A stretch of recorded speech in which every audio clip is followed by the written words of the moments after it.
Welcome dear friends, Lakshya Compound Learning Platform where winning is a habit. Myself TC Saini, founder of Lakshya compound दाता रामगढ़ सीकर।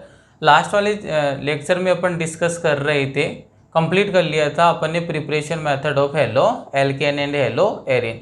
और इस वाले lecture में अपन आज detail में स्टडी करेंगे physical properties of halogen derivative. Halogen derivative का meaning आपका हेलो एल्केन भी हो सकता है, अदरवाइज कौन हो सकता है, एरिल हैलाइड हो सकता है। अब फिजिकल प्रॉपर्टीज है, यहाँ से अपन पॉइंट बाय पॉइंट यहाँ पर स्टडी करेंगे। सबसे पहला पॉइंट लेंगे फिजिकल स्टेट। फिजिकल प्रॉपर्टीज में सबसे पहले अपन कौन सा पॉइंट डिस्कस करेंगे, यहाँ पर अपन डिस्कस करेंगे फिजिकल स्टेट। मीनिंग कौन सा हेलोजन डेरिवेटिव है वो तो गैसियस स्टेट में एग्जिस्ट करता है, कौन सा लिक्विड होता है और कौन सा सॉलिड होता है। क्लियर है। तो आपको एक बात तो हमेशा ये ध्यान रखनी है कि ऑर्गेनिक केमिस्ट्री में आप कोई भी चैप्टर चाहे से स्टडी करते हो, उसमें जो स्टार्टिंग के जो जितने भी कंपाउंड होंगे वो कौन से होंगे, गैसियस स्टेट में। उससे हायर मॉलिक्यूलर मास वाले क्या होंगे, लिक्विड में। और सबसे मैक्सिमम मॉलिक्यूलर मास वाले क्या हो जाएंगे, आपके सॉलिड में हो जाएंगे। मीनिंग ये ट्रेंड है ना हर चैप्टर के अंदर चलेगा। मीनिंग स्टार्टिंग वाले गैस होंगे, फिर उसके बाद में लिक्विड होंगे और उसके नेक्स्ट वाले क्या हो जाएंगे, सॉलिड हो जाएंगे।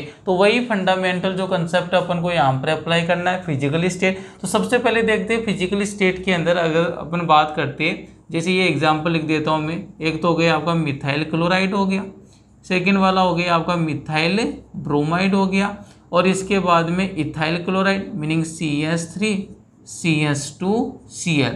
अगर जनरली तीन एग्जाम्पल की बात करता हूँ मैं, ये तो हो गया, देखो CH3 ग्रुप है, इसको अपन एल्किल ग्रुप बोलते हैं, और एल्किल ग्रुप में भी कौन सा है, ये वाला मिथाइल ग्रुप है। तो ये मिथाइल क्लोराइड, ये मिथाइल ब्रोमाइड, और ये देखो कौन सा हो गया, इथाइल क्लोराइड। तीनों के तीनों जो स्टार्टिंग वाले, चाहे से मिथाइल क्लोराइड हो, इथाइल क्लोराइड हो, और चाहे से कौन सा हो आपका मिथाइल ब्रोमाइड हो, इनका नेचर कौन सा होता है, ये होता है गैसियस नेचर के होते हैं। कौन से स्टेट के अंदर होते हैं, गैसियस स्टेट के अंदर एग्जिस्टेंस रखते हैं। लेकिन अगर आप रूम टेम्परेचर की बात करते हो तो ये जो तीनों स्टार्टिंग के जो कंपाउंड लिखे हैं मैंने, मिथाइल क्लोराइड, मिथाइल ब्रोमाइड और इथाइल क्लोराइड, तो ये तीनों की तीनों कौन से स्टेट के अंदर एग्जिस्ट करते हैं, गैसियस स्टेट के अंदर। इसके बाद में देखिए इसी के अंदर फिजिकल स्टेट के अंदर second point, up to carbon 18। Meaning आपके ऐसे हेलोजन डेरिवेटिव जिसमें कार्बन का नंबर कितना आएगा, 18 तक आएगा। ये स्टार्टिंग वाली तो गैसियस में होगी, इसके बाद में C18 मीनिंग कार्बन का नंबर 18 तक आएगा। वो वाले हेलोजन डेरिवेटिव कौन से स्टेट में होंगे, वो वाले होंगे आपके लिक्विड स्टेट में। कौन से स्टेट के अंदर एग्जिस्टेंस रखेंगे, वो लिक्विड स्टेट में। और इससे हायर यानी जो कार्बन का नंबर 19 20 आ जाए, meaning higher halogen derivatives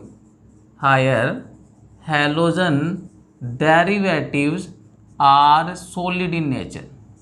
derivatives are solid in nature meaning कौन से स्टेट के अंदर एग्जिस्ट करेंगे, सॉलिड स्टेट के अंदर क्या करेंगे, एग्जिस्ट करेंगे। स्टार्टिंग वाली गैसियस स्टेट में होगी।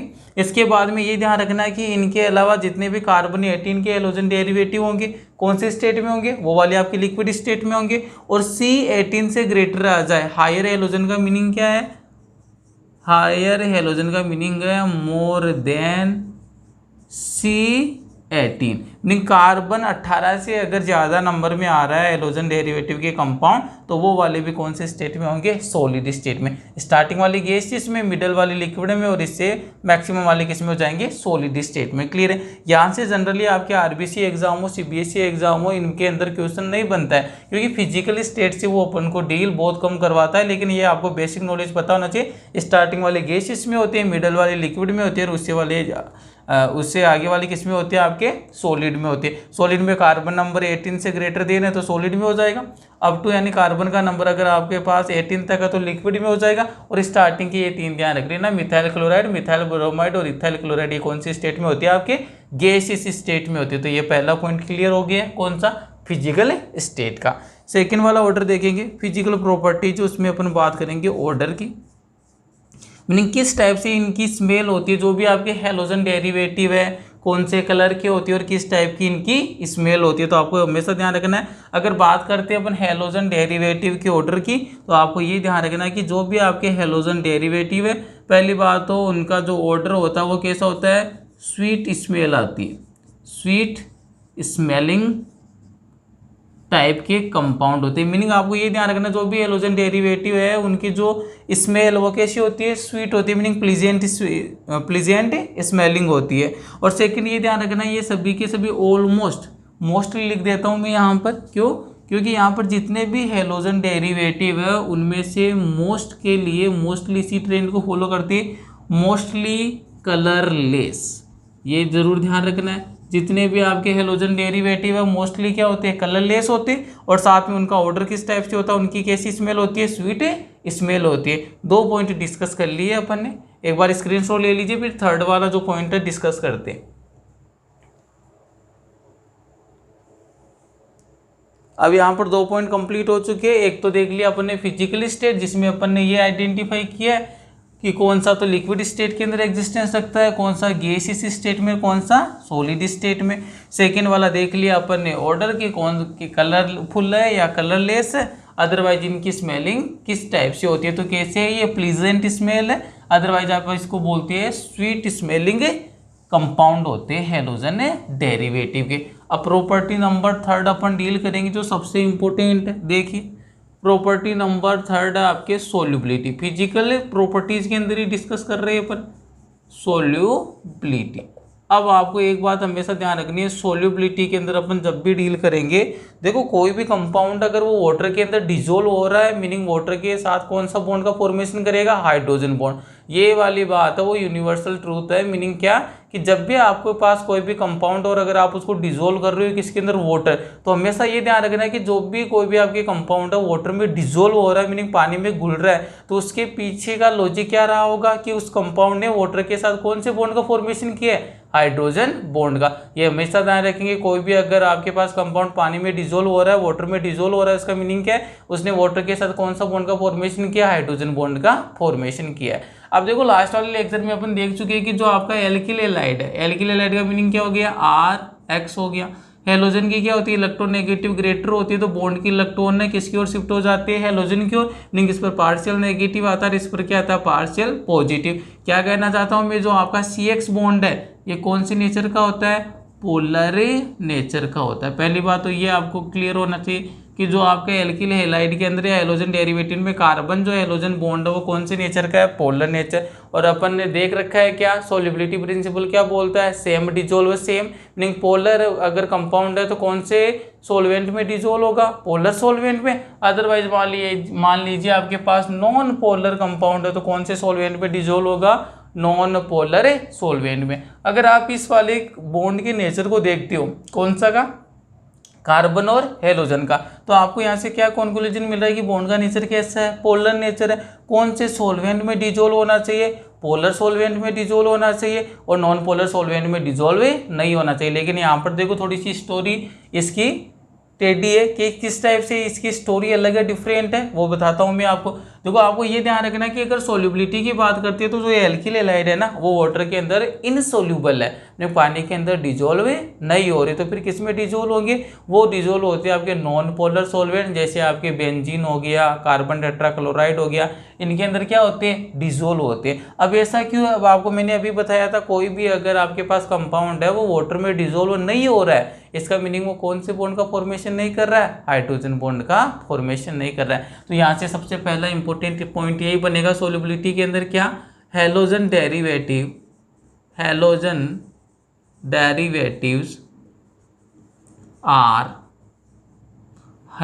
Derivatives are insoluble in water. ये ध्यान रखना आपको कि वाटर के अंदर क्या होते हैं, इनसोल्यूबल होते हैं, but soluble in non polar solvent, soluble in non polar, but soluble in non polar solvent. Like non polar solvent की जब भी बात आई तो आपको ध्यान रखना या तो बेंजीन हो सकता है C6H6, अदरवाइज आप ईथर का यूज कर सकते हो ROR, अदरवाइज आप यहाँ पर कार्बन टेट्रा क्लोराइड का यूज कर सकते हो। क्लियर है। तो ये ध्यान रखना आपको सबसे इंपॉर्टेंट पॉइंट है। पहला सोल्युबिलिटी में जो भी हैलोजन डेरिवेटिव होती है वो किस में तो इनसोल्यूबल होती है, वाटर में इनसोल्यूबल है। और आपको ध्यान रखना कि ये वाटर कौन सा सोल्वेंट होता है, पोलर सोल्वेंट। तो यहाँ से ये बोल सकता हूँ मैं डायरेक्ट क्या कि जो एल्काइल हैलाइड है, alkyl halide are insoluble, are insoluble in polar solvent. तो यहाँ पर क्या ध्यान रखना कि वाटर, वाटर किसका टाइप है, पोलर सोल्वेंट का ही टाइप है वाटर। क्लियर है। तो यहाँ पर देखो पहला स्टेटमेंट यही दिया है मैंने, halogen derivative are insoluble in water but soluble in non polar solvent. और नॉन पोलर सोल्वेंट कौन सा हो गया, बेंजीन हो गया, ईथर हो गया, अदरवाइज कार्बन टेट्रा क्लोराइड हो गया। सेकंड वाला पॉइंट इसी को मैंने मॉडिफाइड करके लिखा है कि alkyl halide are insoluble in polar solvent. Polar solvent का मीनिंग मैं किसको टारगेट कर रहा हूँ, यहाँ पर वाटर को टारगेट कर रहा हूँ। अब इसका रीजन देना है, लॉजिक देना है कि ये वाला जो आपके हैलोजन डेरिवेटिव है वो वाटर के अंदर सोल्यूबल है क्यों नहीं हो रहे। तो आप क्या लिखेंगे, ऑल्दो इन एल्काइल हैलाइड, इन हैलोजन डेरिवेटिव या एल्काइल हैलाइड एक ही बात है, although in halogen derivative the nature of CX bond, the nature of CX bond is polar, CX bond is polar. देखो ये क्या बोल रहा है कि जो हैलोजन डेरिवेटिव है उसके अंदर जो कार्बन हैलोजन बॉन्ड है वो कौन सी नेचर का होता है, पोलर नेचर का। अगर पोलर नेचर का है तो वो कौन सी सोल्वेंट में डिजोल्व होना चाहिए था, पोलर सोल्वेंट में। लेकिन यहाँ पर क्या हो रहा है, ये डिजोल्व नहीं हो रहा है, पोलर सोल्वेंट में क्या हो रहा है, इनसोल्यूबल हो रहा है। तो इसके पीछे लॉजिक क्या बनेगा, although in halogen derivative the nature of CX bond is polar but insoluble in polar सोल्वेंट। लेकिन फिर भी क्या हो रहा है, इनसोल्यूबल है किसमें, पोलर सोल्वेंट में। रीजन क्या जाएगा, due to their inability, due to their inability to form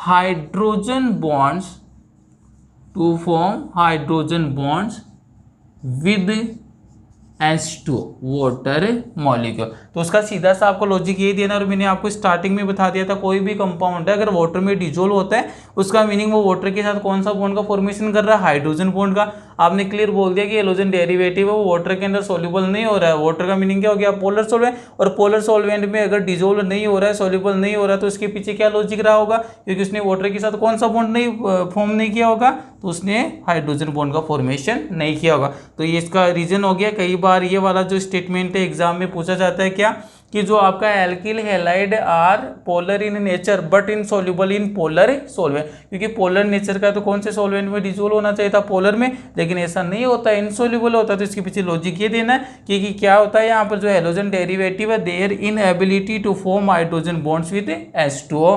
clear है, मीनिंग जो वाटर मॉलिक्यूल है इसके साथ किसी भी टाइप के हाइड्रोजन बॉन्ड का फॉर्मेशन नहीं करता है, और जब हाइड्रोजन बॉन्ड का फॉर्मेशन ही नहीं करता है तो फिर वाटर के अंदर आपका डिजोल्व नहीं होता है। स्क्रीनशॉट ले लीजिए। इसके बाद में नेक्स्ट वाली प्रॉपर्टी नंबर 4 की स्टडी करेंगे। अभी तक आप 3 प्रॉपर्टी देख चुके हो। पहली आपने देखी फिजिकल स्टेट, जिसमें आपने ये देखा कौन सा गैस है, कौन सा सॉलिड है, कौन सा लिक्विड। सेकेंड वाला आपने देखा ऑर्डर, जिसमें आपने बोला कि ये स्वीट स्मेलिंग टाइप के कंपाउंड होते। थर्ड वाला देख लिया आपने सोल्युबिलिटी, और इसमें एक इंपॉर्टेंट स्टेटमेंट मैंने बोला क्या, कि अगर ये पोलर नेचर के होते हुए भी किसके अंदर डिजोल्व नहीं होते, पोलर सोल्वेंट में। इसके पीछे लॉजिक है, क्योंकि ये हाइड्रोजन बॉन्ड का फॉर्मेशन नहीं करते, किसके साथ, वाटर के साथ। तो फिर कौन से सोल्वेंट में डिजोल्व होते हैं, नॉन पोलर में। और नॉन पोलर के 2-3 एग्जाम्पल आपको ध्यान रखना, बेंजीन में डिजोल्व हो सकते, कार्बन टेट्राक्लोराइड में डिजोल्व हो सकते, अदरवाइज डिजोल्व किस में हो सकते हैं, आपके ईथर में हो सकते। प्रॉपर्टी नंबर 4 पढ़ेंगे। अब अपन 3 प्रॉपर्टी की स्टडी कर चुके। प्रॉपर्टी नंबर 4, और 4 वाली प्रॉपर्टी नंबर इंपॉर्टेंट है, बॉइलिंग पॉइंट। कौन सी है, बॉइलिंग पॉइंट। देखो जब जब यहाँ से सवाल आता है जनरली फिजिकल प्रॉपर्टी से, तो वो वाला जो बेसिक जो क्वेश्चन होता है किस पर डिपेंड करता है, आपका बॉइलिंग पॉइंट पर ही क्या करता है, डिपेंड करता है। क्लियर है। अब बॉइलिंग पॉइंट को देखो डायरेक्ट अंडरस्टैंड करते हैं अपन, बॉइलिंग पॉइंट है तो अगर हेलोजन डेरिवेटिव के बॉइलिंग पॉइंट की बात करते हैं तो ये वाला स्टेटमेंट आपको ध्यान रखना है, क्या, boiling point is directly proportional to molecular mass, molecular mass या मॉलिक्यूलर वेट, मीन जितना ज़्यादा मॉलिक्यूलर मास होगा उस वाले हेलोजन डेरिवेटिव का बॉइलिंग पॉइंट उतना ही क्या होगा, ग्रेटर होगा।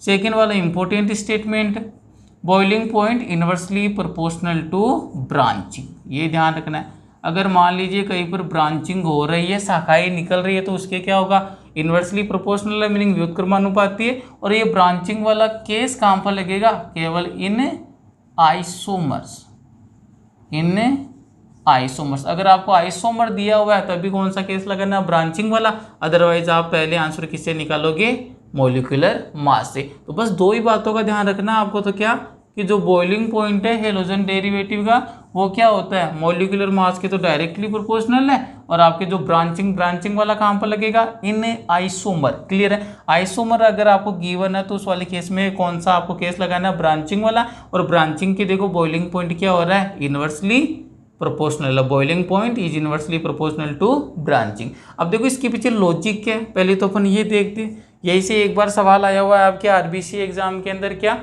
कि जो भी आपका हेलोजन डेरिवेटिव है इनका जो बॉइलिंग पॉइंट है करस्पॉन्डिंग हाइड्रोकार्बन जिनका मॉलिक्यूलर मास क्या है, कॉम्पेरेबल है, उसकी कंपैरिजन में क्या होता है, ग्रेटर होता है, इसका लॉजिक पूछता है। तो सबसे पहला स्टेटमेंट तो मैं वही यहाँ पर राइट डाउन कर रहा हूँ, बड़ा इंपॉर्टेंट स्टेटमेंट है ये वाला।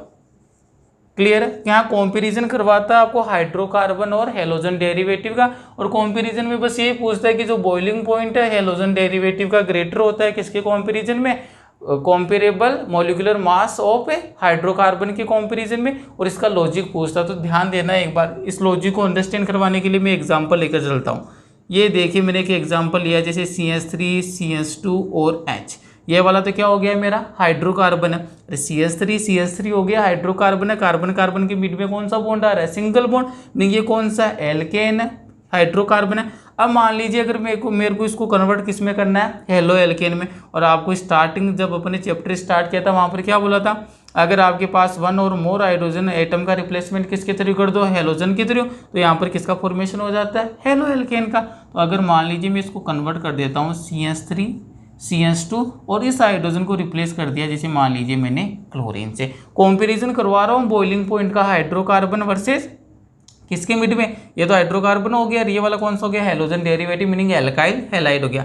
अब देखो यहाँ पर ध्यान से देखो, पहली बात तो कार्बन और हाइड्रोजन बॉन्ड है ना, वो कौन से नेचर का होता है, ऑलवेज ध्यान रखना ये नॉन पोलर नेचर का होता है। क्यों, क्योंकि जो कार्बन की इलेक्ट्रोनेगेटिविटी 2.5 है, हाइड्रोजन की इलेक्ट्रोनेगेटिविटी कितनी है 2.1, दोनों एलिमेंट की इलेक्ट्रोनेगेटिविटी के अंदर डिफरेंस तो होता है, लेकिन क्या होता है, मिनिमम डिफरेंस होता है। इसलिए जो कार्बन हाइड्रोजन बॉन्ड है वो कौन से कैरेक्टर का हो जाएगा, नॉन पोलर का हो जाएगा। लेकिन यहाँ पर देखो CX बॉन्ड, अरे अभी पहले देखा अपने जस्ट सोल्युबिलिटी की बात की थी, कार्बन और हेलोजन बॉन्ड किस कौन सा नेचर का है, पोलर। क्यों, क्योंकि हेलोजन मोर इलेक्ट्रोनेगेटिव होता है, कार्बन क्या होता है, लेस इलेक्ट्रोनेगेटिव होता है। बॉन्ड की इलेक्ट्रॉन कहाँ पर शिफ्ट हो जाती है, हेलोजन पर, तो यहाँ पर पार्शियल नेगेटिव और यहाँ पर पार्शियल पॉजिटिव। तो यहाँ पर तो क्या बन रहा है, पार्शियल नेगेटिव और पार्शियल पॉजिटिव, जबकि यहाँ पर किसी भी टाइप के पोल का फॉर्मेशन नहीं हो रहा है। क्यों, क्योंकि कार्बन कार्बन के बीच में तो वैसे भी इलेक्ट्रोनेगेटिविटी डिफरेंस कितना है, 0, और कार्बन हाइड्रोजन के बीच में डिफरेंस तो है, लेकिन वो डिफरेंस कैसा है, नेग्लिजिबल है,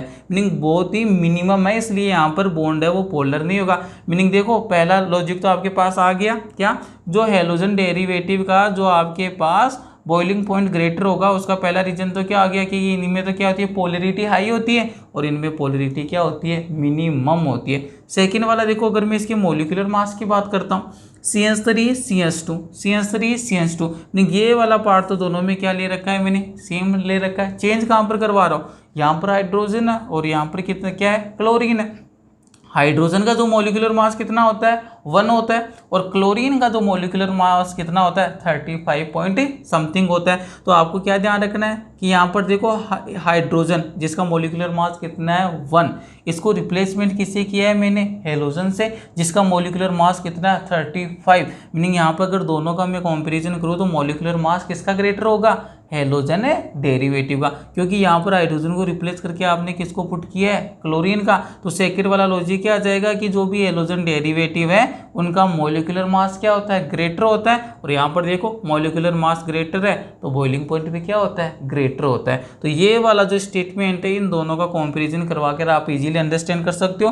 कंपैरिजन कैसे करवाया कि जो आपका पेरेंट हाइड्रोकार्बन, इसको पेरेंट हाइड्रोकार्बन क्यों बोल रहा हूँ, क्योंकि यहाँ पर जो मैंने हेलोजन डेरिवेटिव या एल्किल हैलाइड का फॉर्मेशन किया है कौन से हाइड्रोकार्बन से किया है, इस वाले हाइड्रोकार्बन से। तो ये मेरे लिए क्या है, पेरेंट हाइड्रोकार्बन। तो पेरेंट हाइड्रोकार्बन पहली बात तो नॉन पोलर नेचर के बॉन्ड है इसमें, और हेलोजन डेरिवेटिव में हाईली पोलर नेचर के बॉन्ड है, CX वाला बॉन्ड। सेकेंड वाला पेरेंट हाइड्रोकार्बन का मॉलिक्यूलर मास भी क्या है, लेस है, और जो आपके हेलोजन डेरिवेटिव्स का मॉलिक्यूलर मास क्या है, ग्रेटर। क्यों, क्योंकि यहाँ पर हाइड्रोजन को रिप्लेस कर रहा हूँ जिसका मॉलिक्यूलर मास 1 है। किससे रिप्लेस कर रहा हूँ, क्लोरीन से, जिसका मॉलिक्यूलर मास कितना है, 35 है। फ्लोरीन से करते तो कितना आ जाता, 19 हो जाता। क्लियर है। लेकिन किसी भी हेलोजन से रिप्लेस करोगे तो बनने वाला जो आपका एल्किल हैलाइड है उसका जो मॉलिक्यूलर मास आपको ऑलवेज ग्रेटर मिलेगा। तो यहाँ पर एक इंपॉर्टेंट स्टेटमेंट बनता है, और यहाँ तक अंडरस्टैंड कर लिया। अब देखो ये वाली बात ध्यान रखनी है, बॉइलिंग पॉइंट डायरेक्टली प्रोपोर्शनल होता है मॉलिक्यूलर मास के, इनवर्सली प्रोपोर्शनल है ब्रांचिंग के, और ब्रांचिंग वाला केस किस में लगाना है, in the case of isomer. इसको भी इजीली अंडरस्टैंड करेंगे। अभी एक बार इसका स्टेटमेंट बना देता हूं मैं, देखो किस टाइप से स्टेटमेंट बनेगा यहाँ पर बॉइलिंग पॉइंट से रिलेटेड, कि जो boiling point of halogen derivative are higher than hydrocarbon of comparable molecular mass. और इसके रीजन लिखना है अपन को। रीजन में दो बता दिए आपको, एक तो क्या हो जाएगा हाई पोलरिटी, और सेकंड वाला क्या आ जाएगा, हाई मॉलिक्यूलर मास। तो यहाँ पर देखो स्टेटमेंट बड़ा ही इंपॉर्टेंट है, ये वाला मोस्ट स्टेटमेंट है। देखेंगे क्या स्टेटमेंट है, द बॉइलिंग पॉइंट, शॉर्ट में लिखकर चल रहा हूँ मैं इसको BP से, the boiling point of halogen derivative, the boiling point of halogen derivatives are higher than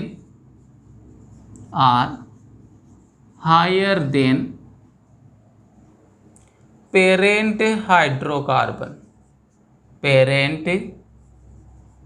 hydrocarbon, the boiling point of halogen derivative are higher than parent hydrocarbon due to, reason क्या देना है, पहला तो due to high polarity, due to high polarity of CX bond, जो carbon halogen bond है उसकी polarity क्या है, हाई। पहला तो ये हो गया due to high polarity of CX bond and greater molecular mass, and greater molecular mass compared to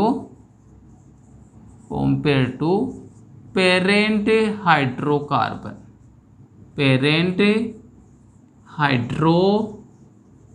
meaning जो पेरेंट हाइड्रोकार्बन है उसकी कंपैरिजन में जो भी आपका हेलोजन डेरिवेटिव होगा उसमें एक तो हाई पोलरिटी का CX बॉन्ड होगा, सेकंड वाला उनका मॉलिक्यूलर मास भी क्या होगा, ग्रेटर होगा। क्लियर है। तो ये ध्यान रखना है आपको, greater molecular mass compare to parent hydrocarbon. So the intermolecular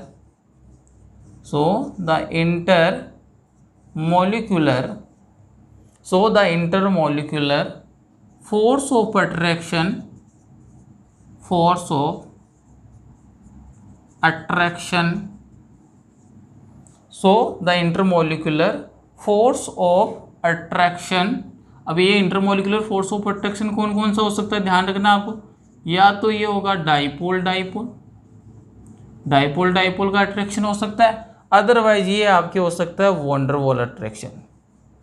otherwise कौन सा हो सकता है, van der Waals attraction. So the intermolecular force of attraction is very high in halogen derivatives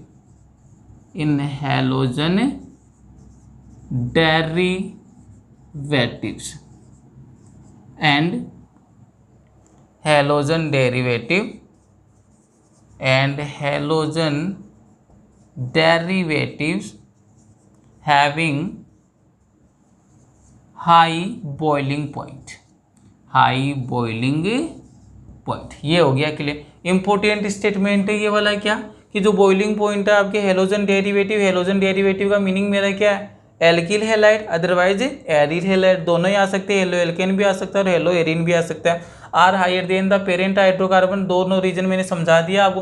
पहली बात तो क्या कि वहाँ पर जो आपका हाइड्रोकार्बन है वहाँ पर कार्बन और हाइड्रोजन बॉन्ड होता है, वो कौन से नेचर का है, नॉन पोलर का। लेकिन जो हेलो एरिन की जब भी बात करेंगे, हेलो एल्केन की बात करेंगे, वहाँ पर कौन सा बॉन्ड आएगा, CX बॉन्ड, कौन से नेचर का है, पोलर बॉन्ड का। तो पहली बात तो क्या आएगी, हाइपोलरिटी ऑफ CX बॉन्ड। और सेकंड वाला क्या आ जाएगा, ग्रेटर मॉलिक्यूलर मास। ये भी बताया था, हाइड्रोजन जिसका मॉलिक्यूलर मास 1 होता है रिप्लेस किया था आपने हेलोजन के थ्रू, तो यहाँ पर क्या जाएगा, ग्रेटर मॉलिक्यूलर मास है। तो दोनों के क्या हो जाएगा, जो कंपेयर टू पेरेंट हाइड्रोकार्बन है, पेरेंट हाइड्रोकार्बन का अगर कंपैरिजन करते हैं अपने हेलोजन डेरिवेटिव के साथ, जो पिछले वाले एग्जांपल में मैंने आपके साथ डिस्कस किया था, तो दोनों के अंदर ही क्या था, जो हेलोजन डेरिवेटिव के अंदर एक तो हाइपोलरिटी का CX बॉन्ड होता है, सेकंड वाला ग्रेटर मॉलिक्यूलर मास होता है। अब क्या हो जाएगा, ग्रेटर मॉलिक्यूलर मास और हाइपोलरिटी होने से, तो देखो यहाँ पर मैंने लिखा है the intermolecular force of attraction, बड़ा इंपॉर्टेंट पॉइंट है। कौन सा इंटरमोलिकुलर फोर्स ऑफ अट्रैक्शन, और कौन सा इंटरमोलिकुलर फोर्स ऑफ अट्रैक्शन है यहाँ पर, ये तो डाइपोल होगा, क्योंकि डाइपोल बनाया ना कार्बन और हेलोजन वाला, यहाँ पर partial negative partial positive dipole बन गया, तो या तो डाइपोल अट्रैक्शन होगा, अदरवाइज मान लीजिए कौन सा होगा, आपके van der Waals force of attraction is very high in halogen derivative and halogen derivative having high boiling point compare to hydrocarbon. Clear है। और आप इसको इंक्रीज कर सकते हो, high boiling point compare to hydrocarbon. ये क्लियर हो गया। तो ये वाला स्टेटमेंट बड़ा इंपॉर्टेंट है, जिसमें आपको डायरेक्ट कंपैरिजन करवाता है पेरेंट हाइड्रोकार्बन का हेलोजन डेरिवेटिव के साथ। अब कुछ एग्जांपल करते हैं अपनी इसी के, जो आपके बॉइलिंग पॉइंट के ऊपर ही क्या होंगे, बेस होंगे। एक बार इसका स्क्रीनशॉट ले लीजिए, फिर देखते हैं इसके 2-3 एग्जाम्पल जो आपके एग्जाम में भी पूछे गए हैं, RBC हो चाहे CBSE हो, किस टाइप से सोल्व करना उसको देखेंगे। अब देखो यहाँ पर कुछ एग्जाम्पल्स की एप्लीकेशन पढ़ लेते हैं अपन, कि बॉइलिंग पॉइंट के कुछ एग्जाम्पल देकर आपको पूछता है कि किस में तो इंक्रीज हो रहा है, किस में डिक्रीज हो रहा है। इंक्रीज हो रहा है तो क्यों हो रहा है, डिक्रीज हो रहा है तो क्यों हो रहा है। उनका लॉजिक भी आना चाहिए, उनका जो रीजन है किस रीजन से हो रहा है, और साथ में उनका ऑर्डर पूछता है। तो सबसे पहले अपन इसके एप्लीकेशन पार्ट पर चलते हैं। अब देखो एप्लीकेशन पार्ट पर किस टाइप से आपको प्रॉब्लम को सोल्व करना है। सबसे पहला एग्जाम्पल देखे बनाता हूँ मैं यहाँ पर एक एग्जाम्पल, ये लीजिए।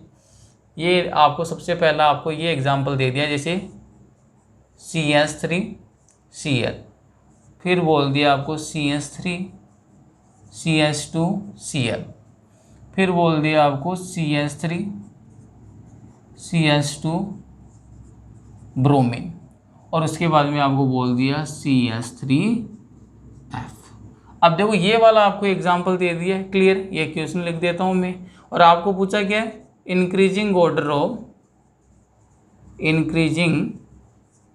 Order of boiling point, meaning आपको किसका ऑर्डर पूछ लिया, बॉइलिंग पॉइंट का इंक्रीजिंग ऑर्डर पूछ लिया। अब आपको क्या ध्यान रखना है, मैंने स्टार्टिंग में 2 बातें लिखी थी। बॉइलिंग पॉइंट है वो डायरेक्टली प्रोपोर्शनल होता है किसके, मॉलिक्यूलर मास के, और इन्वर्सली प्रोपोर्शनल होता है ब्रांचिंग के। तो ब्रांचिंग वाले में कौन सा केस लेना था आपको, आइसोमर का केस। अभी डिस्कस करेंगे आइसोमर क्या होता है। आइसोमर का देखो कैसे आइडेंटिफाई करते हो, कोई भी कंपाउंड हो अगर उसको आइसोमर होना है तो आइसोमेरिज्म के लिए सबसे पहली कंडीशन होती है, सबसे इंपॉर्टेंट सबसे नेसेसरी, वो वाली कंडीशन तो आपको मस्ट होनी चाहिए। कौन सी कंडीशन है, कि उनका जो मॉलिक्यूलर फॉर्मूला और मॉलिक्यूलर मास क्या रहता है, सेम रहता है। जितने कार्बन है, जितने हाइड्रोजन है, जितने हेलोजन है, उनका नंबर और उनका नेचर क्या रहना चाहिए, सेम रहना चाहिए। अगर मैं बात करूं कि इनमें से अगर आपको कोई आइसोमर दिख रहा है क्या, तो देखो इधर CH3, एक तो CH3 ग्रुप है, एक क्या है, क्लोरीन है। इस वाले में देखो कितने आगे है, CH3 CH2 2 कार्बन आगे है, यहाँ पर तो एक ही है, मीनिंग ये दोनों कभी आइसोमर हो ही नहीं सकते। आइसोमर होने के लिए यहाँ पर भी क्या होना चाहिए था, CH3 और Cl होना चाहिए था। क्लियर है।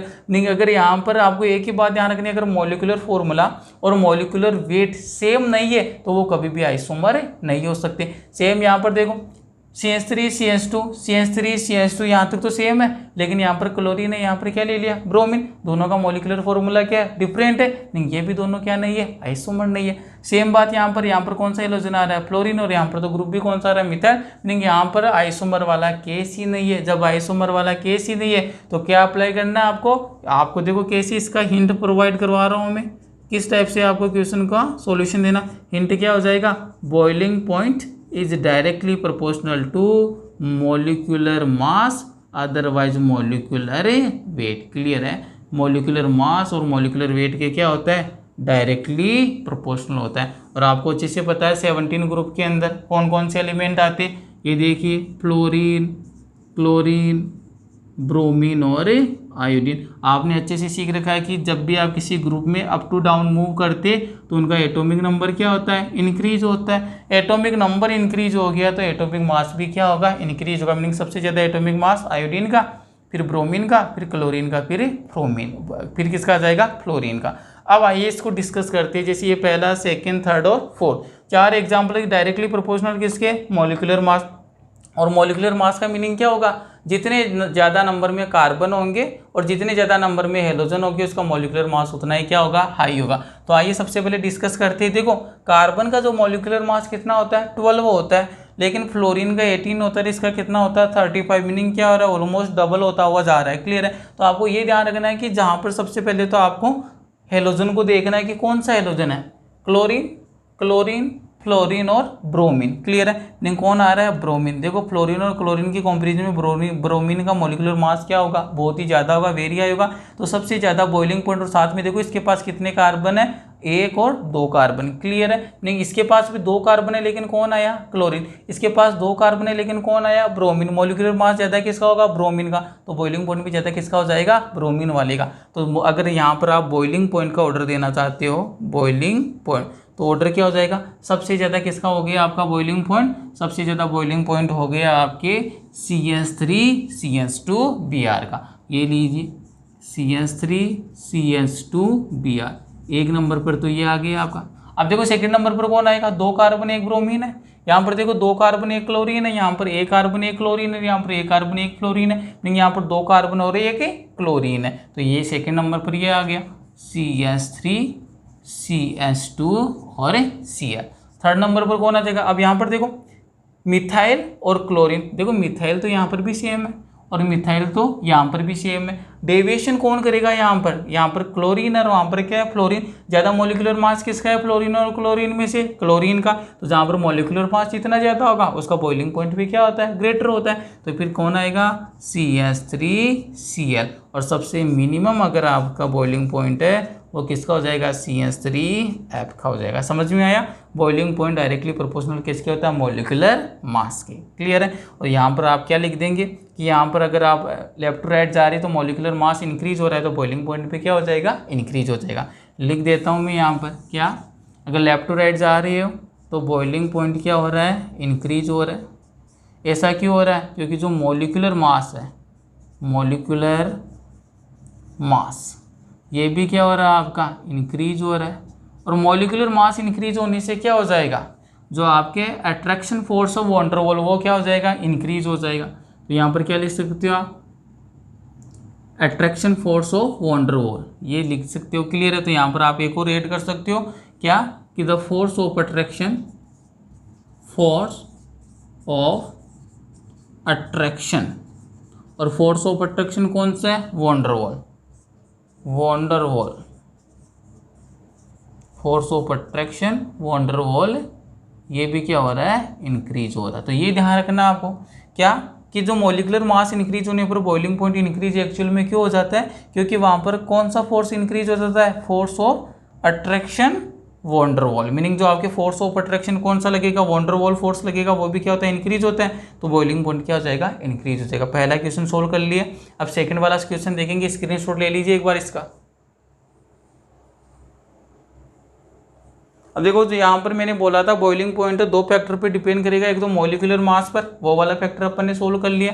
सेकंड किस पे डिपेंड करता है, ब्रांचिंग पर। और आपने क्या बोला है, ब्रांचिंग के तो कैसा बता दिया, इन्वर्सली प्रोपोर्शनल बोलना है। और इन्वर्सली प्रोपोर्शनल बोलने के पीछे लॉजिक क्या है, इसको एक एग्जाम्पल की हेल्प से अंडरस्टैंड करते, एक उदाहरण की सहायता से समझते हैं कि किस प्रकार से ब्रांचिंग पर डिपेंड कर रहा है आपका बॉइलिंग पॉइंट। आइए इसको देखते हैं। देखें अब देखो बॉइलिंग पॉइंट की डिपेंडेंसी देखनी है अपन को, किसके ऊपर देखनी है बॉइलिंग पॉइंट की डिपेंडेंसी। अब की बार केस लेना है कौन सा, आइसोमर वाला केस लेना है। तो ध्यान से देखना है यहाँ पर आइसोमर वाला केस। लेकर चलता हूँ। जैसे वही वाला आपको सेकंड वाला क्वेश्चन दे दिया, ये एग्जांपल दे दिया CH3 CH2 CH2 ब्रोमीन 1 2 3, एक और कार्बन को इंक्रीज कर लेते हैं। ये लीजिए आइसोमर वाला केस बनाना है अपन को। ये लीजिए CH2 और यहाँ पर क्या आ गया आपका CH3। क्लियर है, 1 2 3 4 कार्बन का है। सेकेंड वाला इसी के अंदर एग्जाम्पल है आपका, जिसमें आपको ये दे दिया CH3 CH, इधर दे दिया आपको ब्रोमीन, और यहाँ पर इसको ब्रांचिंग कर लेते हैं। 1 मिनट रुकना। ये लीजिए CH3 हो गया, इधर भी क्या लगा दिया मैंने, ब्रांचिंग कर दी CH3, और यहाँ पर क्या आ गया आपका CH2, और यहाँ पर क्या आ गया, ब्रोमीन आ गया। देखो पहले क्या था, बिल्कुल स्ट्रेट लाइन में था नॉर्मल, लेकिन अब की बार क्या हो गई, एक ब्रांचिंग हो गई। क्लियर है। और थर्ड वाले एग्जाम्पल में और ब्रांचिंग कर लीजिए। ये लीजिए CH3, इधर भी क्या आ गया आपका CH3, और यहाँ पर क्या आ गया, ब्रोमीन आ गया। क्लियर है। ये बिल्कुल स्ट्रेट लाइन में। यहाँ पर कितनी ब्रांचिंग हुई है, केवल 1 ब्रांचिंग, 1 मिथाइल आ गया, और बाकी का तो स्ट्रेट लाइन में है ना। अरे ये वाला तो टोटल क्या आपके स्ट्रेट लाइन में, लेकिन यहाँ पर देखो ये तो टोटल का टोटल ही क्या स्ट्रेट लाइन में। यहाँ पर कितनी ब्रांचिंग हुई, 1 ब्रांचिंग, और यहाँ पर देखो कितनी ब्रांचिंग हो गई आपकी, 2 ब्रांचिंग। और आप बोल के आए हो क्या कि जो आपका बॉइलिंग पॉइंट है ना हैलोजन डेरिवेटिव का, वो ब्रांचिंग के क्या होता है, इन्वर्सली प्रोपोर्शनल।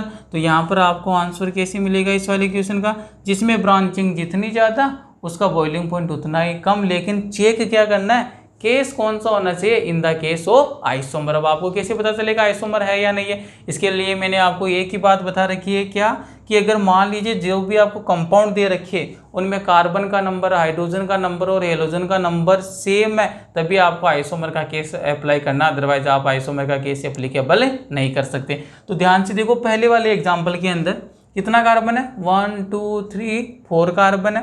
कितना हाइड्रोजन है, 3 2 5 2 7 2 9, मीनिंग 4 तो कार्बन है और 9 क्या है, हाइड्रोजन है, और 1 क्या है, ब्रोमीन है। सेकेंड वाले में आओ, कितने कार्बन है, 1 2 3 4 कार्बन है, हाइड्रोजन का नंबर 3 3 6 2 8 9, मीनिंग यहाँ पर भी 4 कार्बन थे, 9 हाइड्रोजन। यहाँ पर भी क्या है, 4 कार्बन है, 9 हाइड्रोजन है, 1 ब्रोमीन। सेम बात यहाँ पर आओ, कितने कार्बन है, 1 2 3 4, कितने हाइड्रोजन है, 3 3 6 3 9, और 1 क्या है, ब्रोमीन। अगर मैंने तीनों कंपाउंड को देखा तो तीनों के अंदर मेरे को एक ही बात यहाँ पर विजिबल हुई, क्या कि तीनों कंपाउंड जो आपको गिवन है उसमें कार्बन का नंबर, हाइड्रोजन का नंबर, जो हेलोजन है उनका नंबर क्या है, सेम, और सबके सब क्या है। देखो यहाँ पर भी 4 कार्बन है, 9 हाइड्रोजन है, 1 ब्रोमीन। सेम बात यहाँ पर है और सेम थिंग यहाँ पर है। तो आपको ये पता चल गया कि जब भी आपके पास अगर 2 और मोर देन 2 कंपाउंड आते हैं और उनका मोलिकुलर मास क्या होता है, इक्वल होता है, तो उस वाली कंडीशन में कौन सा केस बनता है, आइसोमर का। Meaning all these are isomer. अब आइसोमर वाला केस आता है, आपको पता चल गया। हिंट क्या मिलेगा कि जो बॉइलिंग पॉइंट है वो तो इन्वर्सली प्रोपोर्शनल था, किसके, ब्रांचिंग के। ये ध्यान रखना है, इन्वर्सली प्रोपोर्शनल किसके है, ब्रांचिंग के। और ब्रांचिंग वाला केस कब अप्लाई करोगे आप, इन the case of isomer, in the case of isomers. और आपने पहचान लिया, आइडेंटिफाई कर लिया आइसोमर है, कैसे पता करोगे, जो भी आपको कंपाउंड गिवन होते हैं ना, अगर उनके अंदर कार्बन, हाइड्रोजन या हेलोजन का नंबर क्या आ रहा है, सेम आ रहा होता है, जिनका मॉलिक्यूलर फॉर्मूला और मॉलिक्यूलर वेट सेम रहता है, तो वो वाला कौन सा केस बनता है, आइसोमर का। तो इसका आंसर क्या हो जाएगा, अगर आप मेरे को बताना चाहो तो ब्रांचिंग, जिसमें जितनी ज़्यादा ब्रांचिंग उसका बॉइलिंग पॉइंट उतना ही क्या हो जाएगा, मिनिमम हो जाएगा। अगर मेरे को इंक्रीजिंग ऑर्डर लिखना है बॉइलिंग पॉइंट का, तो ऑर्डर क्या आएगा बॉइलिंग पॉइंट का, देखना यहाँ से ध्यान से। सबसे ज़्यादा बॉइलिंग पॉइंट किसका होगा, जिसमें ब्रांचिंग मिनिमम है। यहाँ पर कितनी ब्रांचिंग थी, 1, यहाँ पर कितनी है, 2, और यहाँ पर कोई भी ब्रांचिंग नहीं है। मीनिंग सबसे मैक्सिमम बॉइलिंग पॉइंट किसका होगा, नॉर्मल वाले का। तो देखो ऑर्डर ये बनेगा, डायरेक्ट लिख देता हूँ। अगर इसको मान लीजिए मैं 1 बोल देता हूँ, इसको सेकेंड कंपाउंड बोल देता हूँ, और इसको कौन सा बोल देता हूँ, थर्ड बोल देता हूँ। तो जो बॉइलिंग पॉइंट का ऑर्डर सबसे मैक्सिमम किसका होगा, फर्स्ट वाले का, नॉर्मल वाले का। इसके बाद में नंबर किसका आएगा, जहाँ पर ब्रांचिंग कम है, यहाँ पर 1 ब्रांचिंग है, यहाँ पर कितनी है, 2 ब्रांचिंग, तो फिर नंबर किसका आ गया आपके, सेकेंड वाले का। और सबसे मिनिमम बॉइलिंग पॉइंट किसका हो जाएगा, जहाँ पर ब्रांचिंग मैक्सिमम है, और यहाँ पर ब्रांचिंग कितनी हो रही है, 2, तो यहाँ पर सबसे लास्ट में कौन आ जाएगा, थर्ड आ जाएगा। ये क्या हो गया, इसका ऑर्डर हो गया। स्क्रीनशॉट ले लीजिए। इसके बाद में इसके लॉजिक को समझते कि ब्रांचिंग अगर आपके पास इंक्रीज हो गई तो बॉइलिंग पॉइंट डिक्रीज क्यों हुआ है, इसके पीछे लॉजिक क्या है, थीम क्या है। अब देखो यहाँ पर आपको डायरेक्ट एक ही बात ध्यान रखनी है कि जब जब ब्रांचिंग इंक्रीज होती है, पहली बात तो ये ध्यान रखना है कि ब्रांचिंग वाला कब लगाना है, in the case of isomer. ऐसे डायरेक्ट ही ब्रांचिंग वाला मत लगा देना, पहले आपको मॉलिक्यूलर मास से डील करना है। अगर मॉलिक्यूलर मास सेम आ जाए उसी वाली कंडीशन में आपको किसको अप्लाई करना होता है, उसी वाली कंडीशन में आप फिर अप्लाई करेंगे ब्रांचिंग वाला फैक्टर। अदरवाइज डायरेक्ट ही ब्रांचिंग से सोल्व मत कर देना, अदरवाइज रॉन्ग हो जाएगा आपका एग्जाम्पल। ये देखो अब इसका मैं रीज़न लिख रहा हूँ, क्या हो जाएगा ऐसा होने से ब्रांचिंग। अब देखो अभी जो लास्ट वाला एग्जाम्पल है उसी के अंदर लेकर आपको अंडरस्टैंड करवाता हूँ। ये वाला एग्जाम्पल अपन ने अभी डिस्कस किया है, नॉर्मल वाला था, यहाँ पर मैंने ब्रोमीन लगाया।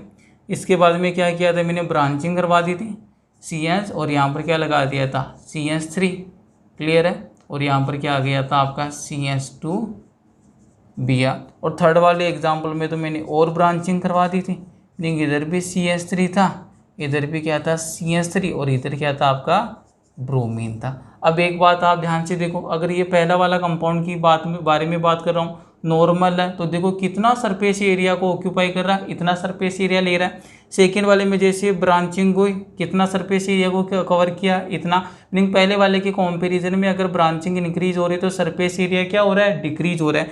लास्ट वाले एग्जाम्पल में देखो अब की बार कितना सरफेस एरिया को कवर किया है, केवल इतना। मीनिंग इसके कंपैरिजन में और सरफेस एरिया क्या हो गया, डिक्रीज हो गया। तो आपको तो बस एक ही बात ध्यान रखनी है, क्या, अगर मैं इस वाले एग्जाम्पल में अप टू डाउन मूव कर रहा हूँ तो जो बॉइलिंग पॉइंट है ना वो क्या हो रहा है, डिक्रीज हो रहा है। डिक्रीज होने के पीछे लॉजिक क्या देना है, क्योंकि जैसे जैसे ब्रांचिंग इंक्रीज होती है क्या डिक्रीज होता है, सरफेस एरिया डिक्रीज हो रहा है। और सरफेस एरिया अगर डिक्रीज हो जाता है तो जो आपके वॉन्डरवॉल फोर्स ऑफ अट्रैक्शन है वो भी क्या होंगे, डिक्रीज। और van der Waals force of attraction decrease होगा तो उसका बॉइलिंग पॉइंट भी क्या हो जाएगा, डिक्रीज हो जाएगा, क्लियर है। तो ये क्या हो गया, आपका बॉइलिंग पॉइंट डिक्रीज हो रहा है। तो अब मैं डायरेक्ट यहाँ पर स्टेटमेंट लगा कर लिखता हूँ, इंपॉर्टेंट स्टेटमेंट है, ध्यान रखना क्या, as well as.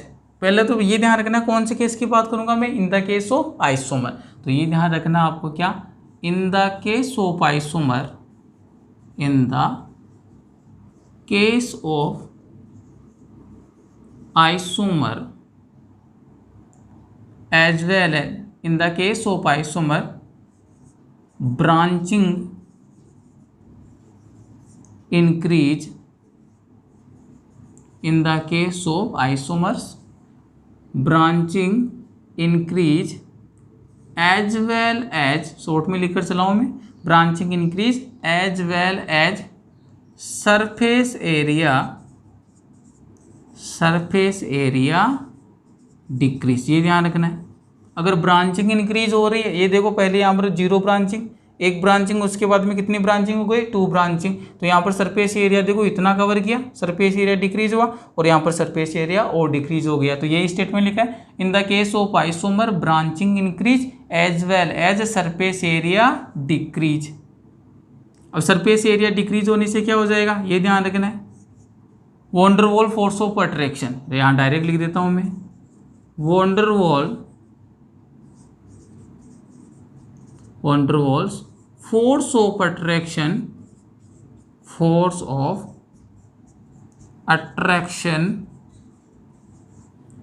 Will be decrease,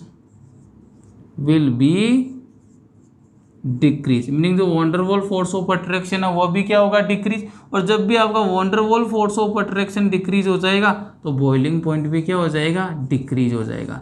यहाँ पर लिख देता हूँ मैं, बॉइलिंग पॉइंट भी क्या हो जाएगा, decrease, boiling point will be decrease. अब देखो क्या लिखा है मैंने, इसको वापिस से अंडरस्टैंड कर लीजिए, क्या बोल रहा हूँ, इन द केस ऑफ आइसोमर। पहली बात तो ये ध्यान रखना कहाँ पर आपको केस अप्लाई करना, आइसोमर के केस में अगर ब्रांचिंग इंक्रीज हो रही है, देखो अगर ब्रांचिंग इंक्रीज हो रही है तो सरफेस एरिया क्या हो रहा है, डिक्रीज हो रहा है, ये लिखा है मैंने। अगर ब्रांचिंग इंक्रीज होती है as well as surface area क्या हो रहा है, डिक्रीज। सरफेस एरिया डिक्रीज होने से क्या हो जाएगा, वॉन्डरवॉल फोर्स ऑफ अट्रैक्शन क्या हो जाएगा, डिक्रीज। अगर van der Waals force of attraction decrease हो गया तो बॉइलिंग पॉइंट भी क्या हो जाएगा, डिक्रीज हो जाएगा, क्लियर है। तो यहाँ पर आकर आपका जो फोर्थ वाली कैटेगरी थी बॉइलिंग पॉइंट, वो यहाँ पर आकर क्या होती है, फिनिश होती है। एक बार इसका स्क्रीनशॉट ले लीजिए।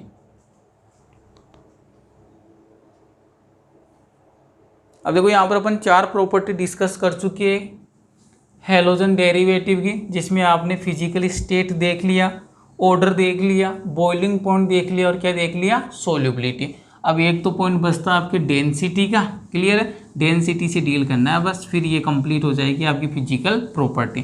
तो जो फिफ्थ वाली जो कैटेगरी है ना जिसकी अपन स्टडी करेंगे वो ध्यान रखनी कौन सी है, डेंसिटी की बात कर रहा है। किसकी बात कर रहा है, डेंसिटी। तो फिफ्थ वाली मेंशन कर दीजिए आप, डेंसिटी।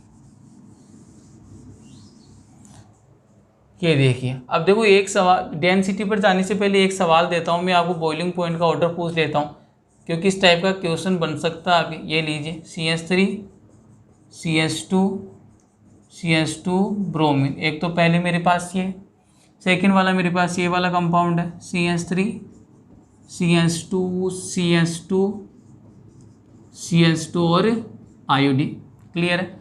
और थर्ड मेरे पास ये वाला है CH3 CH3 CH2 Br। अगर मैं इसको फर्स्ट बोल रहा हूँ, इस वाले को सेकंड बोल रहा हूँ और इस वाले को क्या बोल रहा हूँ, थर्ड बोल रहा हूँ। आपको मैंने पूछ लिया बॉइलिंग पॉइंट का इंक्रीजिंग ऑर्डर, बॉइलिंग पॉइंट का इंक्रीजिंग ऑर्डर, बताइए कौन किसका बॉइलिंग पॉइंट मैक्सिमम होगा। अब देखो मैंने आपको स्टार्टिंग में बता दिया था क्या, जब भी बॉइलिंग पॉइंट के ऑर्डर से डील करवाता है दो ही बातें माइंड में आनी चाहिए, पहला मॉलिक्यूलर मास, सेकंड वाला ब्रांचिंग। ब्रांचिंग कौन से केस में लगाना है, in the case of isomer में अप्लाई करना है। तो सबसे पहले किसके अकॉर्डिंग जाएगी आप, अकॉर्डिंग टू मॉलिक्यूलर मास। तो यहाँ पर देखो कितना कार्बन है, 4 कार्बन है, यहाँ पर भी 4 कार्बन है और यहाँ पर भी कितना कार्बन है, 4। यहाँ पर एक हेलोजन ब्रोमीन है, यहाँ पर एक हेलोजन ब्रोमीन है, लेकिन यहाँ पर एक हेलोजन कौन सा, आयोडीन। लेकिन यहाँ पर देखो आयोडीन का मॉलिक्यूलर मास ग्रेटर है। तो सबसे पहले तो अपन को सोल्व किसके बेस पर करना है, basis on the molecular mass. तो सबसे मॉलिक्यूलर मास सबसे मैक्सिमम किसका होगा, इस वाले का होगा, आयोडीन वाले का। तो सबसे ज़्यादा बॉइलिंग पॉइंट तो किसका आ जाएगा, नंबर सेकंड का आएगा। अब आपको डील करना है नंबर फर्स्ट और नंबर से थर्ड में से। पहले देखो मॉलिक्यूलर मास वाला फैक्टर लगा सकते हो क्या, नहीं लगा सकते, क्यों, क्योंकि यहाँ पर 4 कार्बन है, यहाँ पर भी कितने कार्बन है, 4 कार्बन। हाइड्रोजन का नंबर देखो कितना है, 9 हाइड्रोजन है, यहाँ पर भी कितना हाइड्रोजन है आपका, 9 हाइड्रोजन है। इधर भी एक ब्रोमीन है, इधर भी एक ही ब्रोमीन है। दोनों का मॉलिक्यूलर फॉर्मूला क्या है, सेम। मॉलिक्यूलर फॉर्मूला सेम आ गया तो मॉलिक्यूलर मास भी क्या रहेगा, सेम। तो अब यहाँ पर मॉलिक्यूलर मास वाला ट्रेन नहीं चलेगा तो कौन सा चलाओगे, फिर दोनों की दोनों क्या होगी आपके, आइसोमर। अरे 4 कार्बन 9 हाइड्रोजन 1 ब्रोमीन, सेम बात यहाँ पर है, सेम थिंग यहाँ पर है। 4 कार्बन 9 हाइड्रोजन और 1 ब्रोमीन, मीनिंग कौन सा केस बन गया, आइसोमर। और आइसोमर के केस में क्या देखते हो, ब्रांचिंग। और ब्रांचिंग से कैसे डील करते हो बॉइलिंग पॉइंट को, ब्रांचिंग इंक्रीज होती है तो बॉइलिंग पॉइंट क्या होता है, डिक्रीज। ये वाला केस है नॉर्मल, और यहाँ पर क्या हो गई, ब्रांचिंग। मीनिंग फर्स्ट वाले का जो बॉइलिंग पॉइंट है वो किसके कंपैरिजन में, आपके थर्ड वाले से क्या होगा, ग्रेटर होगा। ये किसका ऑर्डर हो जाएगा, आपके बॉइलिंग पॉइंट का ऑर्डर हो जाएगा। तो इस टाइप के सवाल भी एग्जामिनर है वो क्रिएट करके दे सकता है, तो आपको क्लियर आना चाहिए। पहला कौन सा फैक्टर लगाना है, मॉलिक्यूलर मास वाला। उसके बाद में किसकी बात करेंगे अपन, अगर आइसोमर है उसी वाले केस में किसकी बात करेंगे, ब्रांचिंग की। क्लियर है। तो अब देखते हैं फिजिकल स्टेट के अंदर, फिजिकल प्रॉपर्टीज के अंदर प्रॉपर्टी नंबर 5। क्लियर है यहाँ तक। अब देखिए प्रॉपर्टी नंबर 5 देखेंगे। प्रॉपर्टी नंबर 5 कौन सी बताई मैंने, डेंसिटी। आइए फटाफट देखते हैं डेंसिटी को। प्रॉपर्टी नंबर 5 कौन सी है आपकी, डेंसिटी। ये देखिए फिजिकल प्रॉपर्टीज में प्रॉपर्टी नंबर 5 कौन सी है आपकी, डेंसिटी। अब डेंसिटी में आपको ध्यान क्या रखना है, डायरेक्ट सुनो इधर। डेंसिटी के अंदर आपको ये ध्यान रखना है कि अगर मॉलिक्यूलर मास इंक्रीज होता है तो डेंसिटी भी क्या होती है, इंक्रीज। क्यों, अरे डेंसिटी का रिलेशन क्या होता है, D = m/v, mass by volume होता है। तो आपको तो सीधा सा ध्यान रखना है क्या, अगर डेंसिटी पूछे तो जिसका मॉलिक्यूलर मास जितना ज़्यादा होगा उसकी डेंसिटी भी उतनी क्या ज़्यादा। क्यों, क्योंकि डेंसिटी क्या हो रहा है, अरे यहाँ से रिलेशन बन गया मेरे पास, जो डेंसिटी है डायरेक्टली प्रोपोर्शनल किसके, मॉलिक्यूलर मास के है। और आपको अच्छे से पता है, मैं अभी बताकर आया हूँ, सबसे ज़्यादा मॉलिक्यूलर मास किसका होता है, आयोडीन वाले का, फिर किसका, ब्रोमीन वाले का, फिर क्लोरीन वाले का, फिर फ्लोरीन वाले का। सबसे ज़्यादा डेंसिटी किसकी होगी, आयोडीन वाले की। तो सीधा सा पता चल जाएगा आपको क्या, अगर डेंसिटी की बात करता है, डेंसिटी डायरेक्टली प्रोपोर्शनल मास के, तो यहाँ पर क्या हो जाएगा, डेंसिटी। तो मैं सीधा एक स्टेटमेंट बनाकर लिख देता हूँ, density of alkyl halide, density of alkyl halide. अब देखो डेंसिटी ऑफ एल्किल हैलाइड क्या हो जाएगा, एल्किल आयोडाइड की मैक्सिमम होगी, उसके बाद में एल्किल ब्रोमाइड आएगा, उसके बाद में एल्किल क्लोराइड आएगा, और सबसे मिनिमम किसकी हो जाएगी, एल्किल फ्लोराइड की। क्यों, क्योंकि अगर एल्किल ग्रुप सेम ले रखा है तो मैंने फिर किस पे डिपेंड करेगा, हेलोजन के मॉलिक्यूलर मास पे, और आयोडीन का मॉलिक्यूलर मास क्या होता है, सबसे मैक्सिमम, तो इसकी जो डेंसिटी क्या हो जाएगी, मैक्सिमम, क्योंकि जो डेंसिटी है वो डायरेक्टली प्रोपोर्शनल किसके, मॉलिक्यूलर मास के। तो यहाँ पर आयोडीन का सबसे ज़्यादा होता है, तो सबसे ज़्यादा एल्किल आयोडाइड का देने, एल्किल ब्रोमाइड का देने, एल्किल क्लोराइड का देने, एल्किल फ्लोराइड का। ये किसका ऑर्डर आ गया, डेंसिटी का ऑर्डर आ गया। सेकंड यहाँ पर ये पूछता है कि आपके इनमें से जो एल्किल हैलाइड होती है उनमें से कौन सा ऐसा एल्किल हैलाइड है जो वाटर के कंपैरिजन में लाइटर होता है और कौन सा ऐसा जो वाटर के कंपैरिजन में हेवियर होता है। तो इसी स्टेटमेंट को मेंशन करते हैं अपन क्या, तो ध्यान से देखना, methyl chloride, methyl fluoride and methyl chloride are lighter than water, are lighter than water. Meaning क्या है, जो भी आपका मिथाइल क्लोराइड है और मिथाइल फ्लोराइड है, दोनों के दोनों क्या होती है, पानी के कंपैरिजन में, वाटर के कंपैरिजन में क्या लाइटर है, मीनिंग पानी के ऊपर क्या करते रहेंगे, फ्लोटिंग करते रहेंगे, तैरते रहेंगे। Where as methyl bromide and methyl iodide are heavier than water, are heavier than water. ये जरूर ध्यान रखना आपको क्या, कि जो मिथाइल फ्लोराइड और मिथाइल क्लोराइड है वाटर के कंपैरिजन में लाइटर है, तो क्या करेंगे, वाटर पे फ्लोट करेंगे, जबकि आपका जो मिथाइल ब्रोमाइड और मिथाइल आयोडाइड है वो क्या होते हैं, हेवियर होते हैं, किसके कंपैरिजन में, वाटर, मीनिंग जो वाटर उसमें क्या कर जाएंगे, डिप कर जाएंगे। क्लियर है, तो ये दो स्टेटमेंट बनते हैं डेंसिटी से, बस कंप्लीट है। क्लियर है, तो ये वाला एक बार स्क्रीनशॉट ले लीजिए इसका। अब यहाँ पर आकर आपके जो भी फिजिकल प्रॉपर्टीज है हेलोजन डेरिवेटिव की वो फिनिश हो गई। अब आपको बस एक यहाँ से एक लास्ट पॉइंट रिमेनिंग है, उसको डिस्कस कर लेते हैं अपन।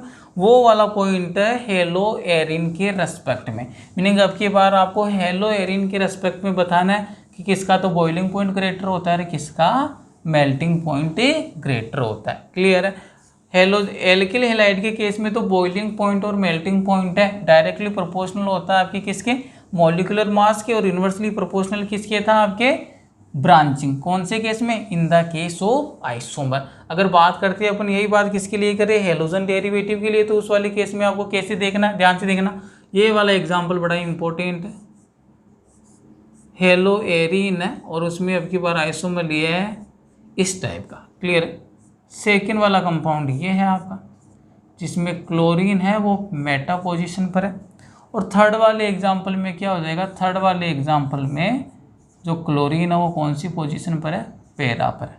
ये वाला तो कौन सा हो गया, ऑर्थो हो गया, ये वाला मेटा हो गया, ये वाला कौन सा हो गया, पैरा। ऑर्थो क्यों बोला, देखो 1-2 पोजीशन, 1-2 पोजीशन है तो क्या होता है ऑर्थो, 1-3 पोजीशन पर क्या होता है मेटा, और 1-4 पोजीशन पर क्या होता है पैरा। क्लियर है, नहीं ये मैं लिख देता हूँ, ये तो क्या हो गया ऑर्थो डाइक्लोरोबेंजीन, ऑर्थो डाइक्लोरोबेंजीन।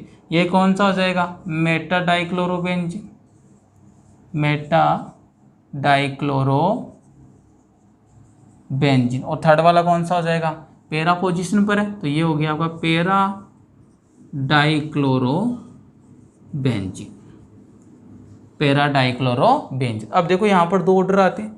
सबसे पहले तो बात करेंगे अपन बॉइलिंग पॉइंट की, और सेकेंड बात करेंगे अपन मेल्टिंग पॉइंट की। ध्यान से सुनना, बॉइलिंग पॉइंट है डायरेक्ट आपको ध्यान रखना, ऑर्थो वाला ग्रेटर होता है किसके कंपैरिजन में, पैरा, और सबसे मिनिमम किसका हो जाएगा, मेटा। क्लियर है, ये तो पता चल रहा है ये ऑर्थो, ये मेटा, ये कौन सा पैरा। 1-4 पोजीशन को पैरा बोलते हैं, 1-3 को मेटा बोलते हैं, और 1-2 को ऑर्थो बोलते हैं। अगर बॉइलिंग पॉइंट की बात करते हैं तो बॉइलिंग पॉइंट में सबसे ग्रेटर किसका होता है, ऑर्थो का, फिर पैरा देन मेटा। अगर यही पर बात किसकी करता है, मेल्टिंग पॉइंट की। एमपी का मीनिंग क्या है, मध्य प्रदेश नहीं है, एमपी का मीनिंग है मेल्टिंग पॉइंट। तो मेल्टिंग पॉइंट की अगर बात करता है तो बस इस वाले ऑर्डर को चेंज करना है। सबसे मैक्सिमम किसका होता है, पैरा का, फिर ऑर्थो का, और उसके बाद में मेटा का। तो ये दोनों ऑर्डर इंपॉर्टेंट बनते हैं कौन से केस में, इन the case of hello Erin. और हेलो एरिन में भी कौन सा लिया आपने, डाइक्लोरो डेरिवेटिव लिया है बेंजीन का। तो इसको तो क्या बोलते हैं मैंने, ortho dichloro benzene, Meta dichloro benzene, para dichloro benzene. Melting point में सबसे ग्रेटर किसका होता है, पैरा का। अगर आपके बॉइलिंग पॉइंट की मैं बात करता तो सबसे ग्रेटर किसका होता है, ऑर्थो का। अब मेल्टिंग पॉइंट से रिलेटेड ये वाला क्वेश्चन पूछता है कि जो आपके पैरा डाइक्लोरो बेंजीन है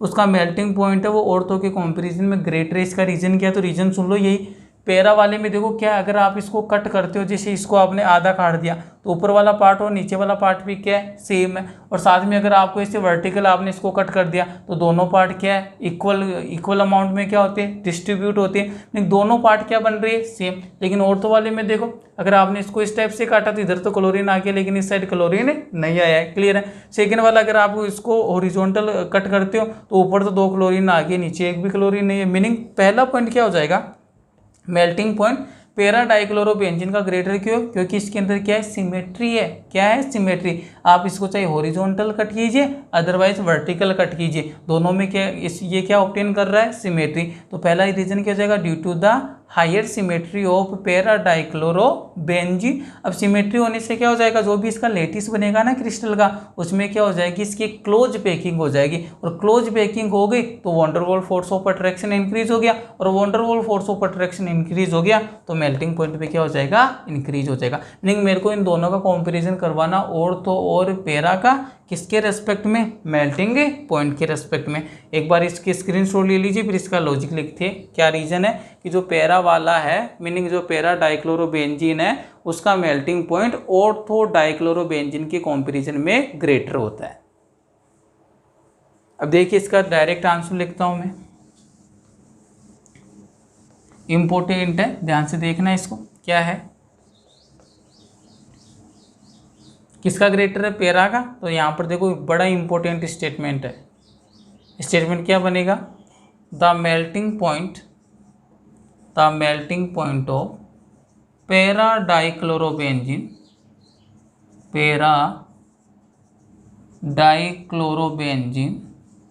is greater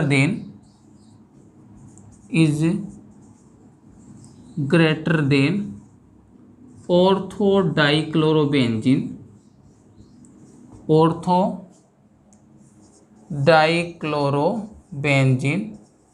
due to high symmetry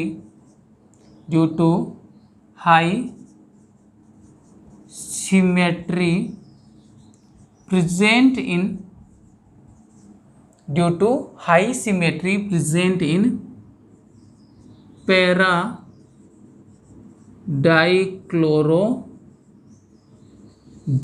पहली बात तो ये है कि जो पैरा के अंदर क्या होती है, हाई सिमेट्री।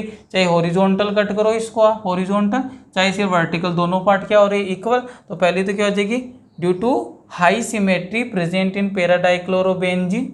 अब सिमेट्री के कारण क्या हो जाएगा, विच लीड टू आप सॉलिड स्टेट पढ़ोगे, वहां पर पढ़ोगे कि जब भी सिमेट्री ज़्यादा होगी तो क्रिस्टल लैटिस बनता है, उसमें कैसी पैकिंग होगी, क्लोज पैकिंग। तो which leads close packing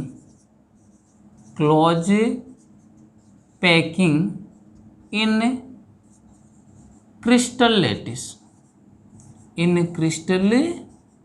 lattice. तो यहाँ पर क्या जगह सिमेट्री हाई है तो वो किसको लीड करेगी, वो लीड करेगी close packing in crystal lattice. So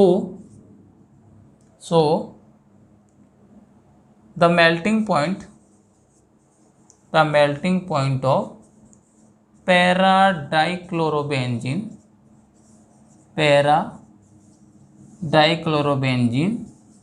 is higher than